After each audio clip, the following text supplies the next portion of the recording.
The investment-seeking businessmen always find their way to the show that has been one of the most popular and talked about shows on TV. We're talking about the show Dragon Den. The show has completed 18 seasons, and through all this time, there have been so many times when the audience met some of the most worthy businessmen who deserve to be launched globally. While some of those were nothing but huge scams on the show, so let's go to the video and see who those are. Direct Wholesale. A new businessman named Fahim Badal came to the show and pitched to get support for his restaurant's franchise and his food business. But it was so hard to get what he actually wanted. He was simply ignoring the concerns of the Dragons. He also couldn't tell the amount of investment that he wanted. It was just a waste of time, and the Dragons had to tell him that they couldn't help him as his business idea was so complicated. Unfortunately, he had to return empty-handed. Snowplow Express. A business with technically zero sales was something that was owned by Dave Collins. Dave came to the Dragons to pitch about his snowplowing business. Every single one of the Dragons could not believe his arrogance, especially Arlene. The Dragons obviously refused to help him in his business. They also told him to control his attitude and arrogance and that it would get him nowhere. And he replied, "That's because none of you are snowplowers."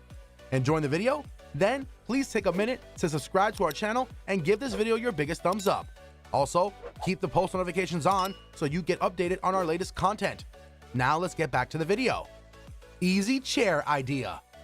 This unique business idea was presented by Peter as he walked in front of the Dragons. He needed £75,000 investment, and his business idea was to make his living room chair that will convert into a gym. This controversial idea seemed extremely unnecessary and irrelevant to the Dragons. Later on, he could not prove how he would manage to make money out of the business. He eventually failed to express how he would manage to make this project work and returned empty-handed. Home Professional. This disconcerting home professional pitch was one of the most bizarre and notorious ones on the show. It was so strange that most of the viewers couldn't comprehend what it really meant. Nick, who was the innovator, himself was too nervous as he was presenting this idea as he had an unclear view of his own invention. His product was for disconcerted home professionals, whatever they are.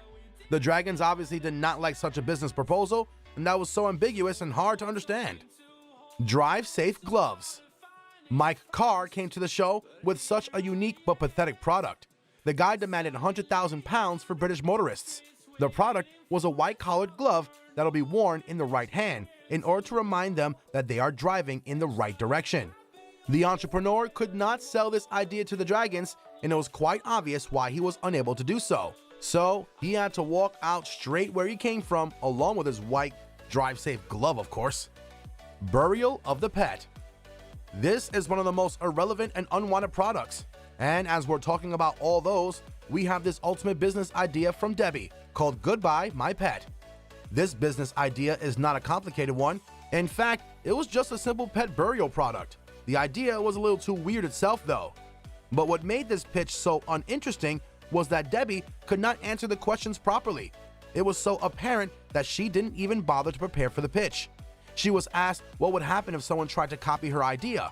She had nothing worthy to say. And besides the questions, she was unable to justify why her product was valuable, as most of the vets provide a burial box for dying pets anyway. She demanded a £50,000 investment, but had returned empty-handed. Ting O Tang. This product was so bizarre that it blew away the minds of the Dragons. Two single ladies, Jill and Claire, came to pitch about the business idea that they had. They introduced some wearables which had these strange symbols on them. The product was made for single people. They both further described their product by telling the Dragons that it serves like a wedding ring, however, it'll only silently convey that you're single. Deborah Maiden initiated the negative feedback on this product. She particularly did not like this innovative but unrealistic idea. Another one of the Dragons, Peter Jones, said that it was embarrassing. Two of the entrepreneurs were expecting a £100,000 investment, but were given nothing. The ladies had to return without the money, and fortunately, there'll be no such product that'll proclaim if a person's single or not. Thank you for watching the video. If you haven't already, please subscribe to our channel and give this video your biggest thumbs up. We'll see you guys soon in the next one. So until then, happy watching.